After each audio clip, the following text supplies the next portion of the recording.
수요예배에 오신 여러분들을 환영합니다. 오늘은 설교자의 영상이 없음을 양해해 주시길 바랍니다. 다 같이 묵상 기도 하시겠습니다.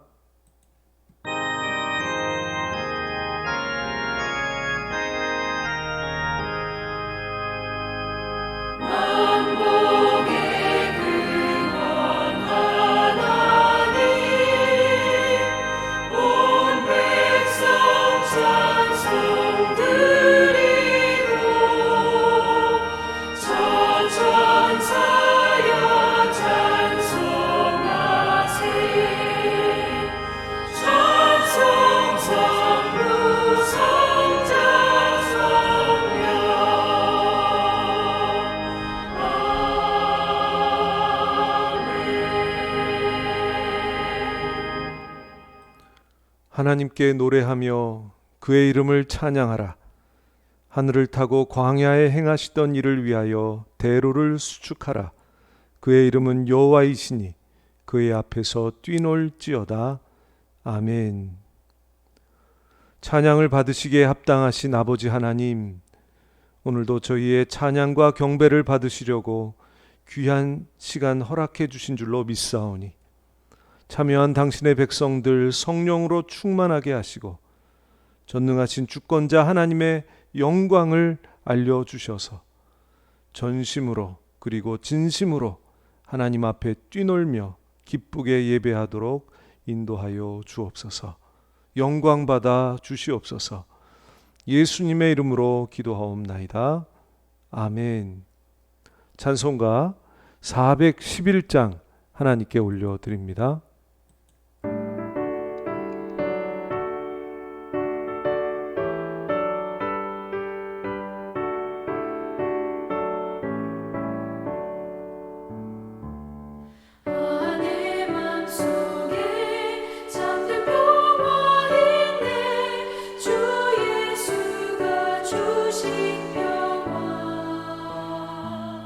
시험 닥쳐와도 흔들리지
찬송가 428장입니다.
아멘. 이 시간 우리를 대표하셔서 박정순 목사님 기도해 주시겠습니다. 기도드리겠습니다. 믿음의 주여, 온전케 하시는 이인 예수를 바라보자. 하나님 아버지 감사합니다.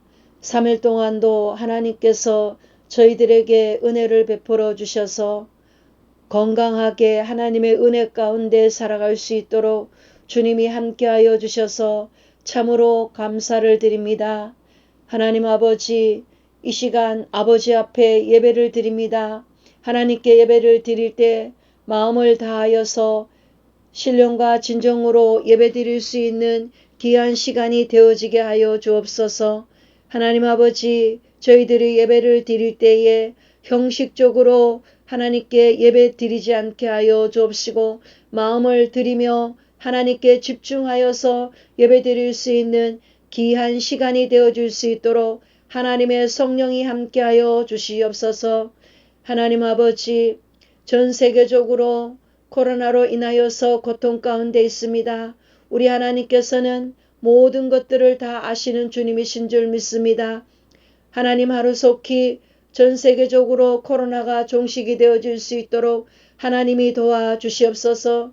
하나님께서 은혜를 베풀어 주시고 전 세계적으로 수많은 영혼들을 긍휼히 여겨주셔서 코로나 가운데서 벗어날 수 있도록 주님이 도와주셨기를 간절히 바랐고 원하옵나이다. 아버지 하나님, 이 나라 이 민족을 주님 손에 올려드립니다. 대통령과 위정자들에게 하나님께서 은혜를 베풀어 주셔서 이 나라 이 민족을 잘 이끌어갈 수 있도록 성령이 지혜를 주시고 하나님 은혜를 베풀어 주옵소서.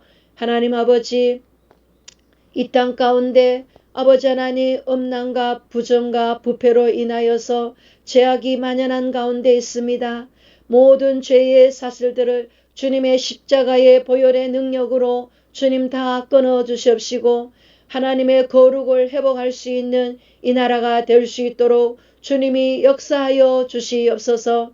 하나님 아버지, 하정소망교회를 위하여서 기도 올려드립니다. 하정소망교회 하나님 담임 목사님을 정한기 목사님으로 하나님께서 세워주셨사오니 아버지 하나님, 정한기 목사님에게 성령의 충만함을 부어 주시옵시고 하나님께서 날마다 새 힘을 주시옵소서. 피곤하지 않게 하시고 지치지 않게 하시고 성령의 능력을 부어 주시옵소서.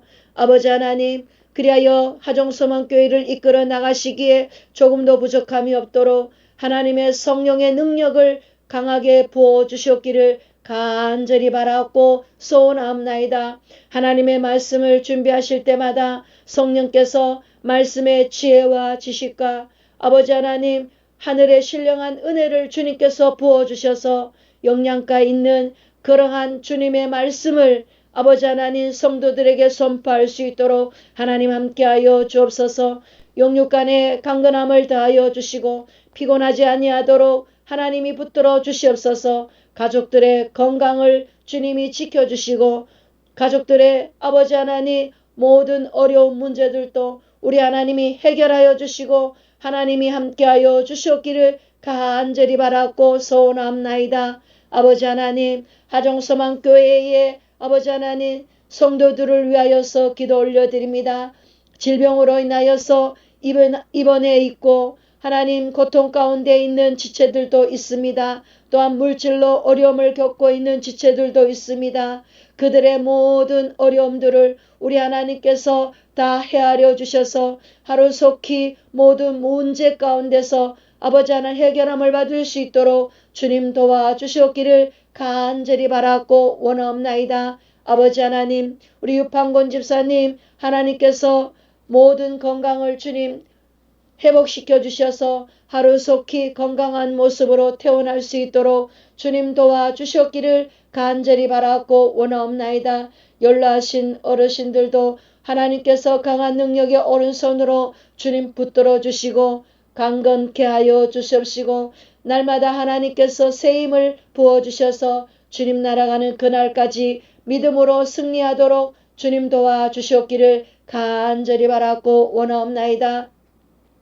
오늘도 단위에 쓰셔서 하나님의 말씀을 대언하시는 목사님에게 성령의 기름을 부어주셔서 성령에 이끌려서 하나님의 말씀을 선포하시도록 주님께서 강하게 역사하여 주시옵기를 간절히 바랐고 원하오며 말씀을 듣는 하정소망교회 모든 성도들에게 한량없는 은혜의 귀한 시간이 되어지도록 하나님 함께하여 주시옵기를 간절히 바랐고 원하오며 살아계신 예수님의 이름으로 감사하며 기도 올려드립니다.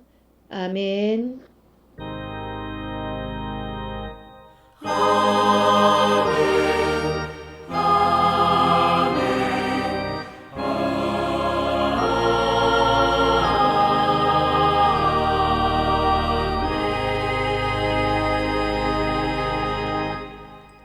감사합니다.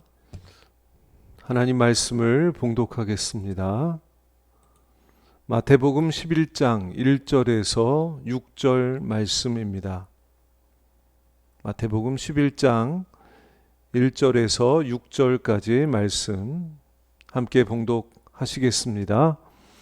예수께서 12 제자에게 명하기를 마치시고 이에 그들의 여러 동네에서 가르치시며 전도하시려고 거기를 떠나가시니라. 요한이 옥에서 그리스도께서 하신 일을 듣고 제자들을 보내어 예수께 여짜오되 오실 그이가 당신이오니이까 우리가 다른 일을 기다리오리이까.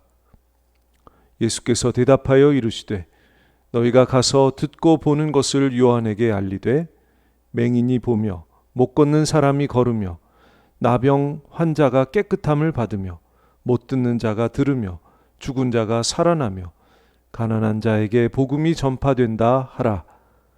누구든지 나로 말미암아 실족하지 아니하는 자는 복이 있도다 하시니라.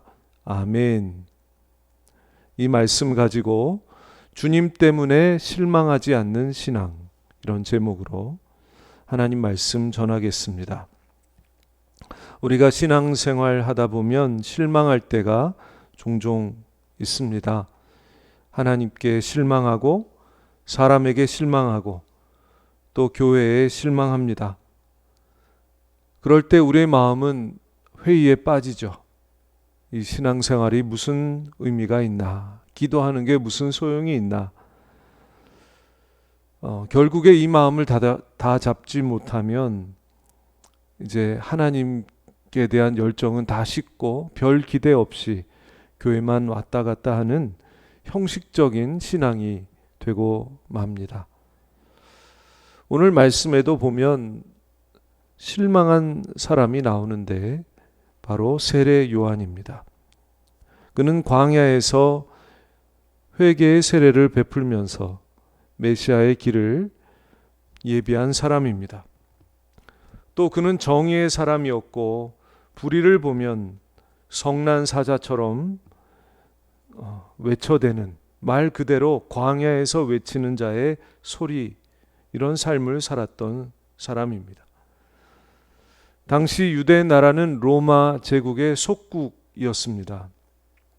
그때 이 로마 황제를 대리해서 유대인도 아니었던 이방인 헤롯이 유대 땅을 다스렸습니다. 그런데 그가 자기 동생 빌립을 로마로 보내고 그 사이에 자기 동생의 아내를 취하는 참 부끄러운 사건이 있었습니다. 그러자 세례 요한이 이 일을 듣고 참지 못해 헤롯 왕을 책망을 합니다. 결국 이 사건을 통해서 세례 요한은 감옥에 갇히게 됩니다. 요세푸스라고 하는 역사가의 기록에 의하면 세례 요한이 갇힌 감옥은 사해, 그 소금이 가득한 사해의 동편에 있는 사방이 절벽으로 둘러싸인 천혜의 요새 마카이루스라고 하는 성에 돌로 된 아주 좁은 지하실이었다고 합니다. 광야에서 자유롭게 살았던 그가 좁고 습기 찬 지하 돌 감방에 갇혔으니 얼마나 괴롭고 힘이 들었겠습니까? 그런 어려움 속에서 그는 점점 예수님에 대해서 실망하게 됩니다. 세례 요한, 그는 얼마 전까지만 해도 그 누구보다 먼저 예수님을 메시아로 깨달았고 예수님의 메시아 되심을 제자들에게, 세상에 전했던 사람입니다. 예수님께 세례를 주면서 성령이 비둘기같이 예수님 위에 임했던 것도 그는 직접 목격했던 사람입니다. 저런 분이라면, 저런 분이 이스라엘에서 흥하기만 한다면 나는 쇠해도 좋겠다. 헌신의 마음이죠. 그런 마음을 품기도 했었던 사람입니다. 그런데 감옥에 갇히게 되자, 그의 삶에 어려움과 고난이 오게 되자 이런 헌신의 마음이 의심으로 또 실망으로 바뀌게 된 것입니다. 나는 이렇게 말씀을 위해 살다가, 정의를 위해 살다가 억울하게 옥살이 하는데 왜 예수님은 이 일에 대해서 아무 말도 없으실까? 왜 나를 한 번이라도 방문하지 않으실까? 왜 나를 돌아보지 않으실까? 정말 그분은 메시아가 맞나? 나의 고통을 알아주지도 않는 그가 우리가 그토록 기다렸던 그리스도가 맞을까? 이러한 의심과 실망이 그의 마음을 붙들었던 것입니다. 견디다 못한 그는 예수님께 자신의 제자들을 보내어 묻습니다. 오실 그이가 당신이오니이까 우리가 다른 일을 기다리오리이까? 한마디로 예수님, 당신이 메시아 맞습니까? 라는 질문입니다. 세례 요한이 제자들을 보내서 이렇게 물은 이유에 대해 두 가지 이론이 있습니다. 첫째로는 왜 제자들을 보냈냐? 요한의 제자들이 예수님을 답답해했기 때문에, 예수님에 대해서 답답해했기 때문이라는 겁니다. 왜냐? 세례 요한이 투옥된 뒤에 예수님이 한 번도 말씀으로도 방문으로도 한 번도 세례 요한을 언급한 적이, 돌본 적이 없으시기 때문에 요한의 제자들이 답답해했다는 겁니다. 예수님이 메시아가 맞다면 왜 우리 선생님이 이렇게 감옥에 갇혀 고생해야 합니까? 그리고 어찌 당신은 한 번도 우리 선생님 투옥된 거에 대해서 언급도 안 하시고 말씀도 안 하시고 방문도 하지 않으십니까? 어찌 그리 무심하십니까? 하며 그 제자들이 답답해했기 때문에 세례 요한이 직접 그러면 너희들 가서 예수님 직접 뵙고 물어보아라 하며 제자들을 보냈다는 것이죠. 또 다른 해석은 세례 요한이 답답해했다는 거예요. 억울하게 감옥에 갇힌 상황에서 예수님에 대해서 의심하게 됐고 그의 신앙이 흔들렸고 그래서 자기의 제자들을 보내서 예수님께 물어보았다는 것이죠. 이 두 해석이 다 가능합니다. 그러니까 세례 요한도 제자들도 모두 예수님에 대해서 답답해하고 의심하고 실망하고 있었다는 것이죠. 그래서 주님 말씀에 누구든지 나를 인하여 실족하지 않는 자는 복이 있다라고 말씀하신 겁니다. 실제로 세례 요한은 예수님 때문에 실망하고 있었고 예수님도 그것을 알고 계셨다는 거죠. 세례 요한이 왜 예수님에 대해 실망했을까요? 그렇게 예수님을 메시아로 깨달았고 또 성령이 비둘기와 같이 예수님께 임하는 것도 직접 보았던 그가 왜 실망하고 회의에 빠지게 되었을까요? 몇 가지 이유가 있다고 봅니다. 첫째로는 세례 요한은 예수님을 고난받는 메시아, 고난받는 메시아로 이해하지 못했기 때문입니다. 이것은 다른 유대인들도 마찬가지고 지금의 현대의 유대인들도 마찬가지입니다. 메시아가 고난을 받는다? 있을 수가 없어요. 그들의 생각으로는. 그들에게 세례 요한도 포함해서 유대인들은 메시아를 정치적으로 이해했습니다. 정치적인 강한 권세를 가지고 있는 메시아, 이것이 그들이 생각하는 메시아였던 겁니다. 그래서 메시아가 오면 권능을 행하고 이 땅의 모든 것을 바꿀 것이다. 개혁과 혁명과 변화를 가져올 거다. 유대인들과 세례 요한은 이것을 기대했던 것입니다. 그런데 이런 기대와 예수님은 너무나 달랐습니다. 너무나도 예수님은 조용하셨습니다. 무력해 보이기까지 했습니다. 어떤 권세도 없는 것처럼 보였던 겁니다. 이스라엘의 해방을 위해서는 아무런 일도 하지 않으셨고 부패한 권력에 의해서 억울하게 옥살이하는 세례 요한 자기에게도 아무런 능력도 발휘하지 않으셨던 것입니다. 누가복음 24장에 보면 엠마오로 가는 두 제자가 나오죠. 그들 역시 예수님을 권능의 메시아로 믿었던 사람들입니다. 그런데 예수님께서 십자가에서 힘없이 돌아가시는 모습을 보고 너무나도 실망이 돼서 고향으로 돌아가는데 예수님을 만나게 되죠. 그때 예수님께서 그들에게 이렇게 말씀하십니다. 그리스도가 이런 고난을 받고 자기의 영광에 들어가야 할 것이 아니냐. 예수님은 그들에게 메시아의 고난에 대해서 말씀하고 계셨습니다. 메시아가 고난받는 것이 필요하다. 메시아가 인류의 구원과 하나님 나라가 이 땅에 서기 위하여 고난을 받아야 한다. 이것이 필요하다라고 그들에게 말씀하셨던 겁니다.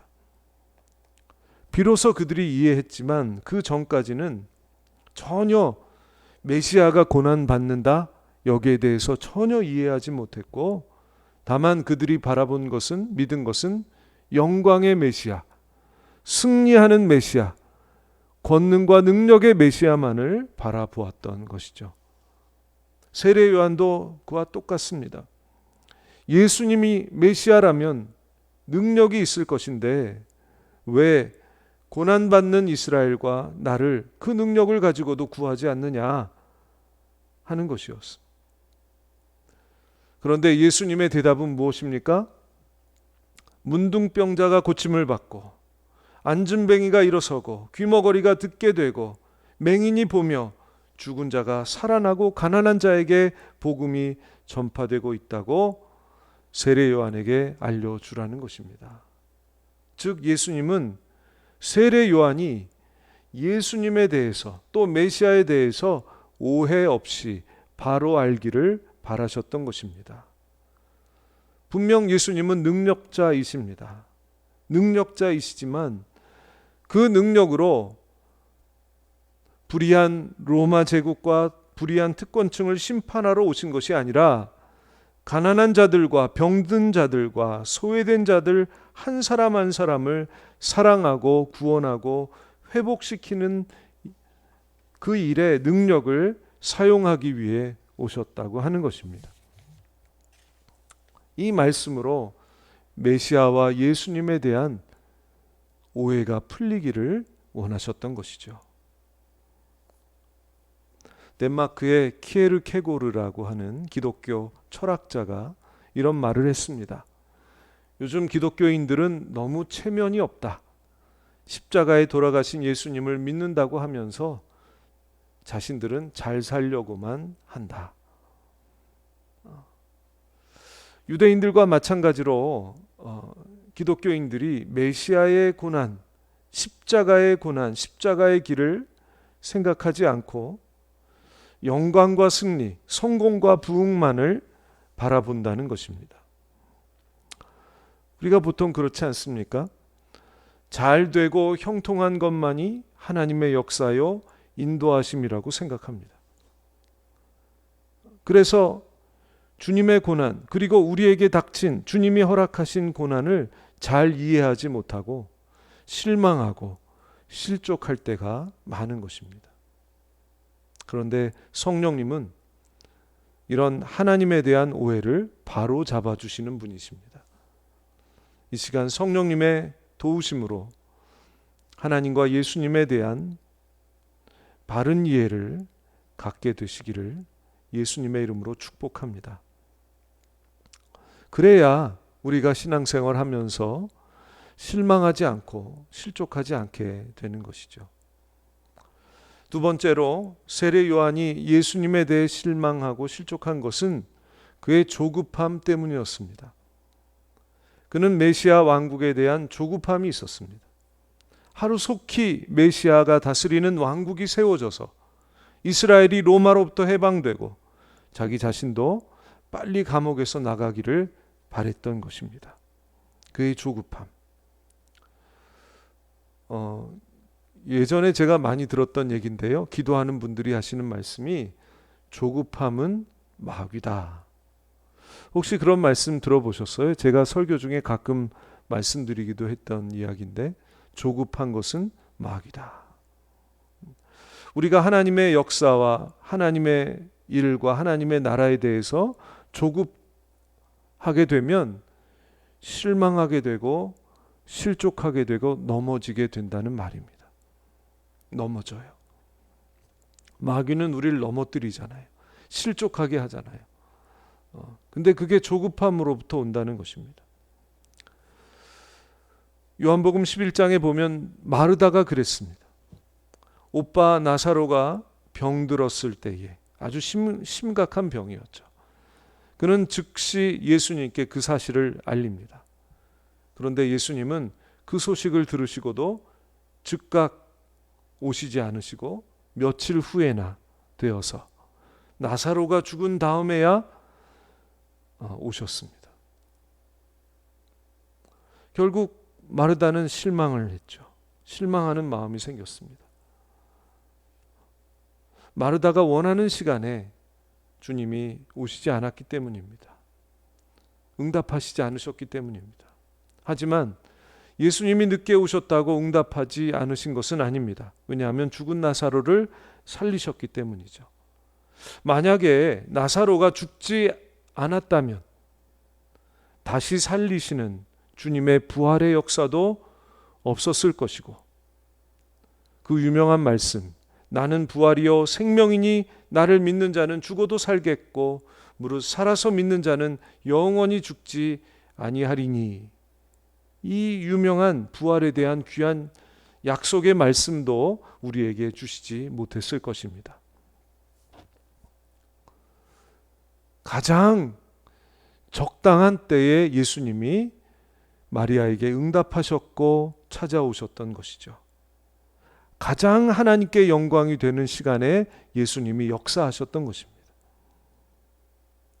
하나님은 언제나 우리의 조급한 마음과 관계없이 당신의 뜻이 가장 잘 이루어지는 그 때에 당신의 시간표에 따라서 역사하시는 분이신 것을 우리는 알아야 합니다.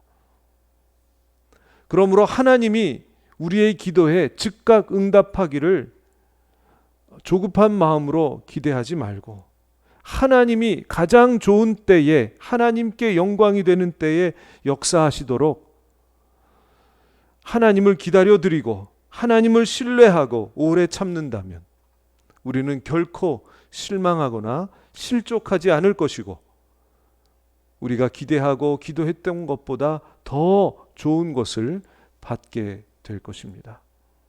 그러한 저와 여러분들이 되시기를 예수님의 이름으로 축복합니다. 세 번째, 세례 요한이 실망한 것은 자신을 향한 하나님의 뜻과 부르심을 잘 깨닫지 못했기 때문입니다.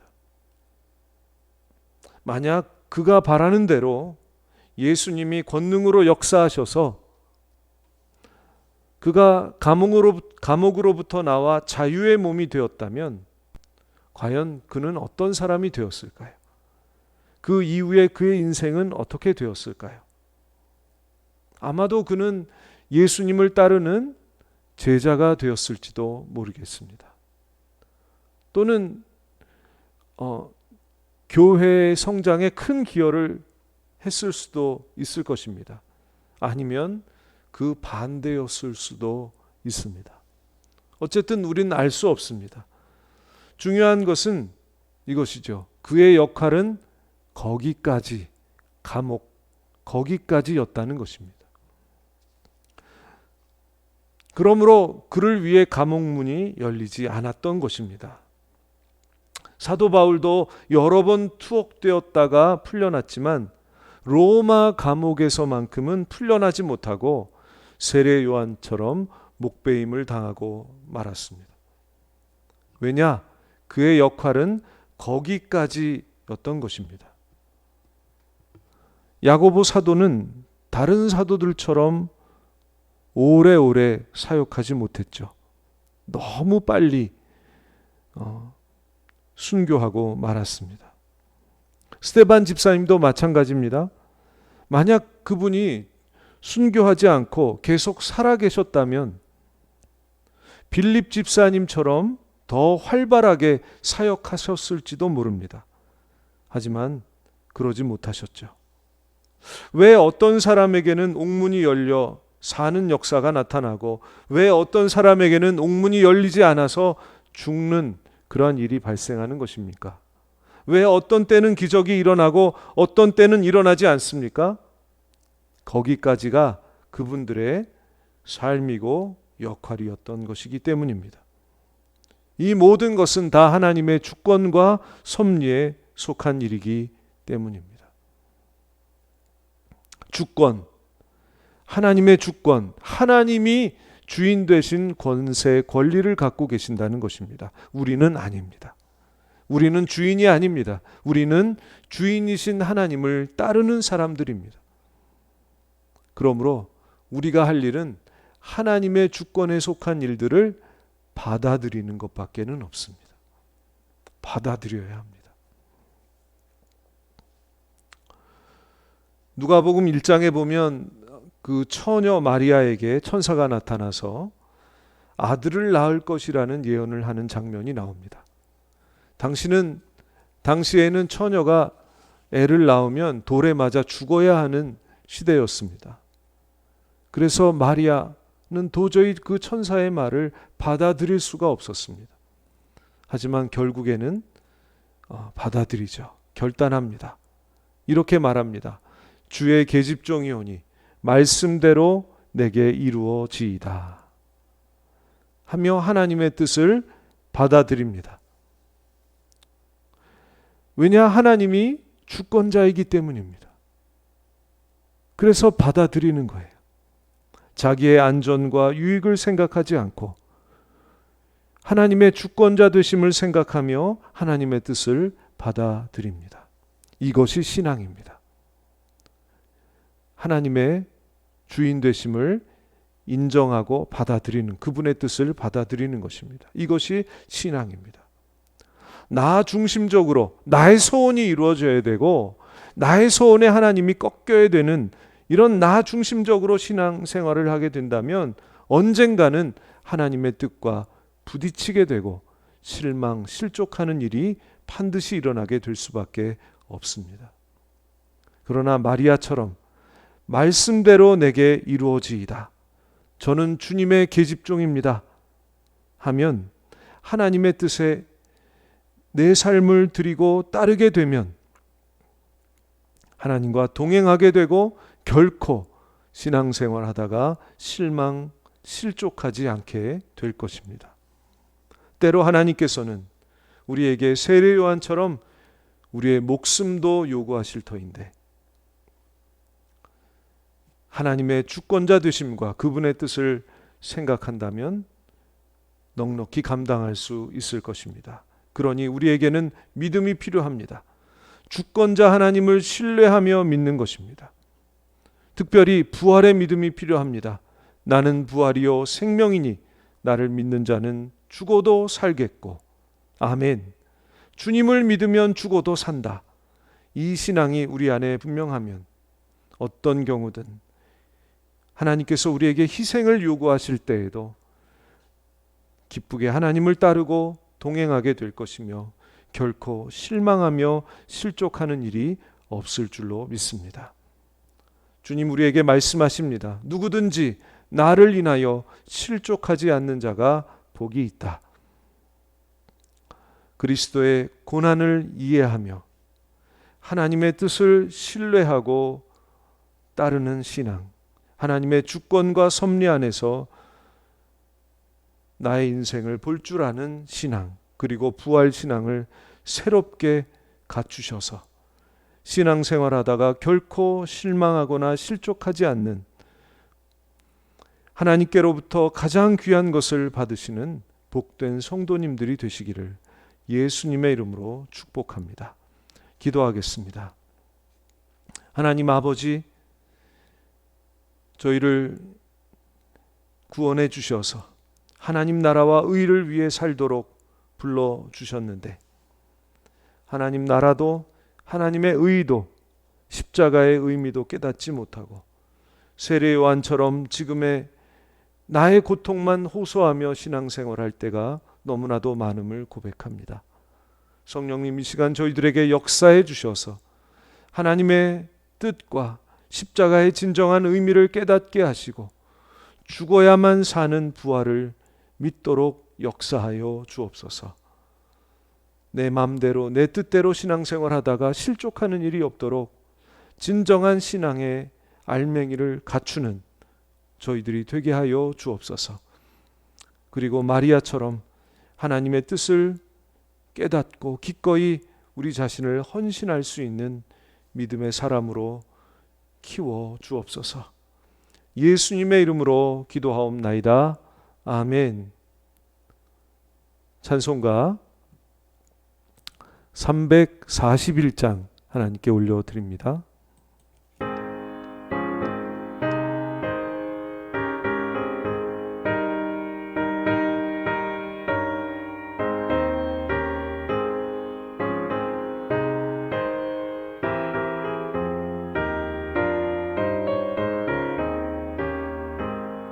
십자가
오늘 주신 말씀 가지고 우리 함께 통성으로 기도하겠습니다. 우리 거기 통성 기도 제목 우리 함께 읽으시겠습니다. 신앙생활하다가 실족하지 않도록 믿음 주시고 조급하지 않는 믿음 되게 하여 주옵소서. 하나님 중심의 신앙이 되게 하옵소서. 하나님과 그 뜻을 바로 알도록 가르쳐 주옵소서. 기도가 필요한 분들을 위해 기도드립니다. 환우들과 연로하신 성도님들을 위해서 유판곤 집사님, 김기성 집사님, 한혜옥 집사님, 어려운 사정의 성도님들을 위해서, 성도님들의 믿음과 생업을 위해서, 자녀들의 신앙과 건강, 학업과 진로, 생업과 결혼을 위해서 코로나로부터 보호해 주시고 백신 접종으로 부작용 없이 꼭 항체가 형성되도록 우리 이 시간 함께 기도하도록 하겠습니다.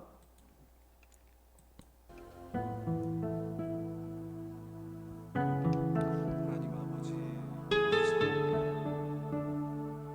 하나님 백성으로 세우셔서 세상에 빛으로 오신 주 예수님 정죄하지 아니하시고 구원을 주셨네. 쓰러진 나를 세우신 주님은 연약한 나를 강하게 하시는 분입니다. 약한 나를 온전케 하시는 주님은 부족한 나를 채우십니다.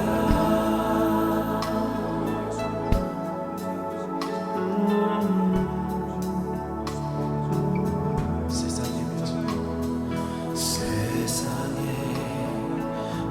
빛으로 오신 주 예수님 정죄하지 아니하시고 구원을 주셨네.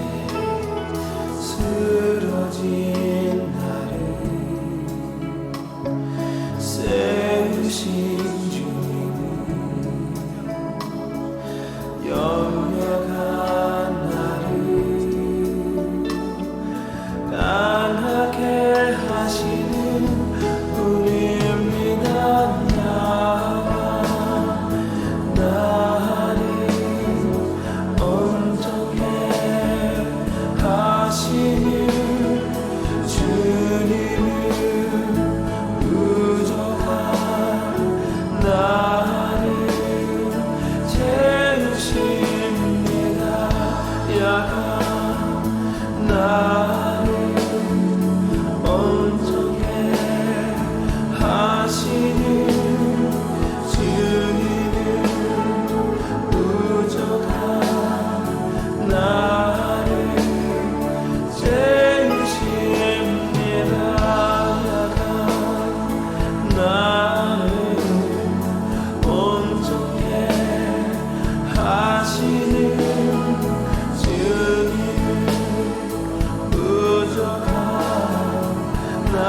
감사하며 예수님의 이름으로 기도하옵나이다. 아멘. 하늘에 계신 우리 아버지, 아버지의 이름을 거룩하게 하시며 아버지의 나라가 오게 하시며 아버지의 뜻이 하늘에서와 같이 땅에서도 이루어지게 하소서. 오늘 우리에게 일용할 양식을 주시고 우리가 우리에게 잘못한 사람을 용서하여 준 것 같이 우리 죄를 용서하여 주시고 우리를 시험에 빠지지 않게 하시고 악에서 구하소서. 나라와 권능과 영광이 영원히 아버지의 것입니다. 아멘.